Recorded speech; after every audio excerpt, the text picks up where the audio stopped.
Emotional, the weight of the words, the power of healing. Racism doesn't just live in our policies or systems. It lives in the words we hear, the looks we receive, and the silence that follows. It wounds the heart, weighs down the spirit, but within our communities, within our stories, there is medicine. Hi, my name is Blake Desjarlais. I'm the very proud Member of Parliament for Edmonton-Griesba, and I'm the second Indigenous Member of Parliament elected in the province of Alberta, and I'm the National Critic for Indigenous Housing, International Trade, Youth, and the Deputy Critic for 2S LGBTQ issues and immigration, refugees, and Canadian citizenship. Why does racism exist? It's a tool for someone. It's a tool of something. And it's a tool largely for probably the greatest evil we probably see on the face of the earth, which is this deep desire of imperialism, this deep desire of the very few to control power over the very many, and to take from this planet everything that's given us. That is a backwards way of looking at the world, a backwards way of looking at our future, but it's all for the very narrow promise of profit. Today, maybe 200 years ago, it was the glory of the crown. The king wanted everything, but today it's the glory of the dollar. That's what's pushing racism. That's what's investing in racism. That's what's making it possible. That's what's making it a reality. Because there's interest. People have interests in that. Once you have racism perpetuated in your society, you can easily divide them. Let's say you have 10 poor people and one rich person. These 10 poor people say to this one rich person, you pay me more because we're doing all your farming for you. You're sitting at home, you're eating our bread, you're doing nothing, and we work every single day, these 10 people. This person then says, well, hey, listen, some of you are women and some of you are men. The women, they're not working as hard as the men. So is it me you have a problem with, or is it the women?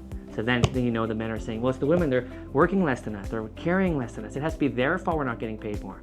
So let's take the wages away from them and give them to us. Racism works the same way, just like sexism. They say, it's the browns, they're not pulling up their weight, they're not as smart as you, they're not as strong as you, because you're European, you're white, you're stronger than them. Those myths are to protect this person, not to protect those who are instigating the violence, or not to protect those who are the victims, but so that we don't even talk about the guy behind the curtain, eating caviar, happy to see the people he owns fight amongst each other, and he'll never be stopped.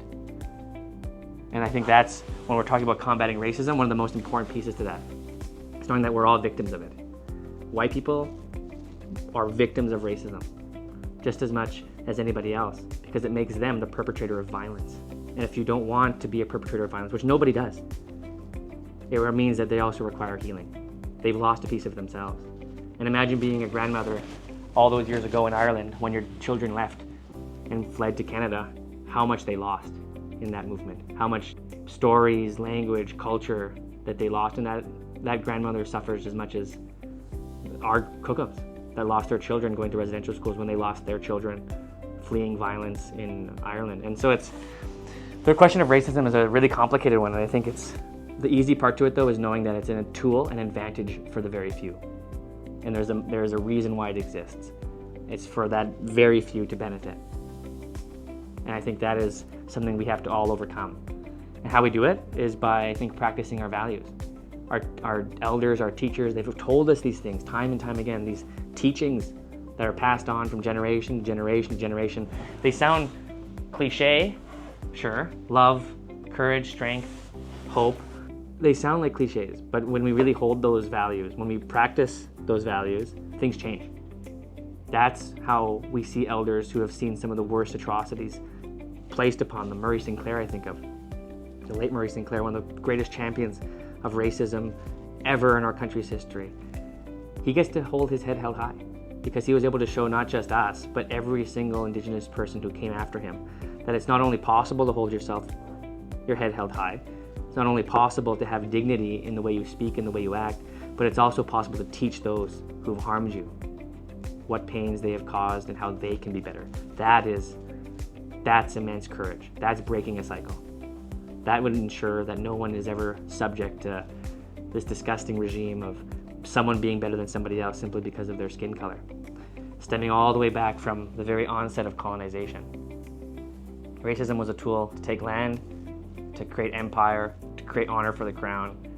Today, that very same tool is being used for the very narrow profits of billionaires who would rather have a population divided so that they can keep their wages low And so it just keeps morphing to the next bad guy. And so it's a pretty big task, but I think one that we're gonna have to overcome with our values. It's the only way to break that cycle. And I think that lesson is one that I have to learn, one that we all have to learn, one we have to practice, and that's probably the hardest part. And that's, I think, the call to action from our elders. That's what they're asking me, that's what they're asking all of us to do. Is find ways to overcome that, which is one of the hardest things to do.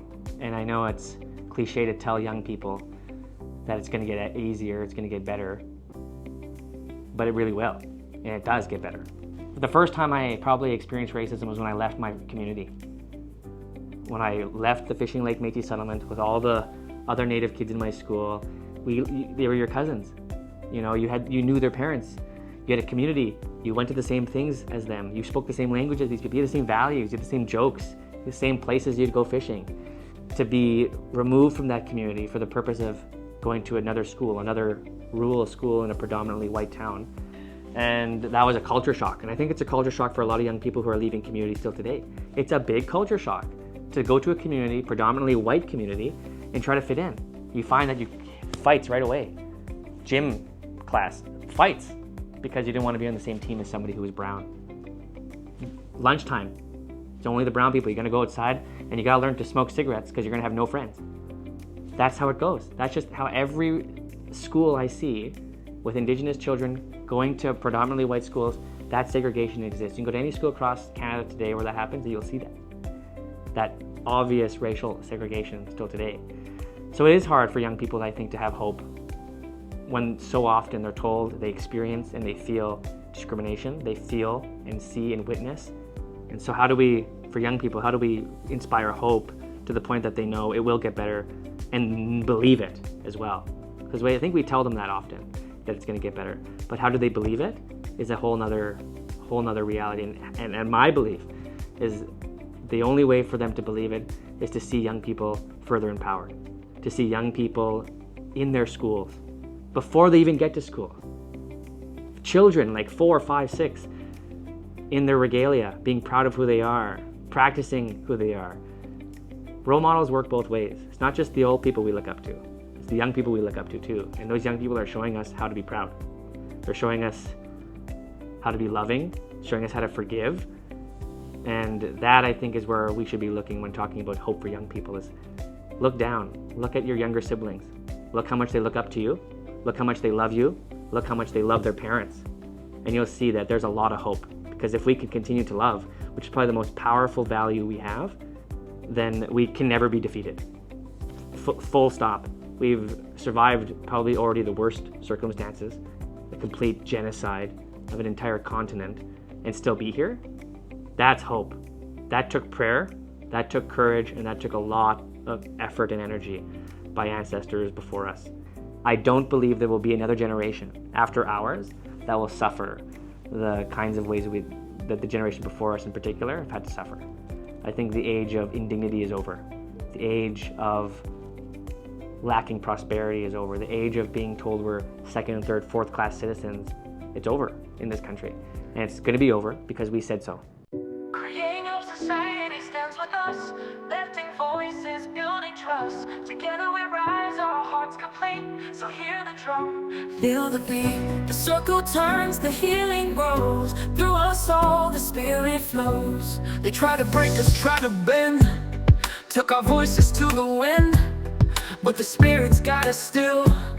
Through the mountains, through the hills, we rise up singing strong and free.